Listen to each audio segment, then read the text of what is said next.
Në Qendrën për Kulturë në Tetovë mbrëm është hapur ekspozita kolektive pa titull, ku 28 artistë kanë prezantuar veprat e tyre në një hapësirë të përbashkët që ndërthur perspektiva, eksperimente dhe qasje të ndryshme krijuese. Sipas organizatorëve përmes stileve dhe teknikave të larmishme, artistët trajtojnë marrëdhënien mes individit dhe kolektivit, proceset e brendshme, emocionin dhe mënyrat se si përvoja njerëzore zhndërrohet në gjuhë vizuale. Sonte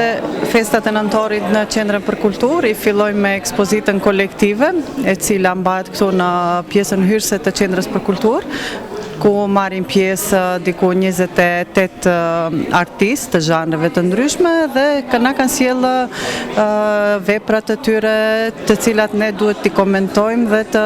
të shohim se çka ata kanë dashur të flasin nëpërmjet artit dhe fjalët apo ndjenjat e pathënat e tyre t'i zbulojmë nëpërmjet shikimit tonë në pikturat e tyre. Besoj që është një hapje shumë e bukur për gjithë festat e nëntorit, të cilat prej sonte fillojnë në Qendrën për Kulturë dhe deri më 28 nëntor, ne shfrytëzojmë rastin që t'ju presim çdo natë,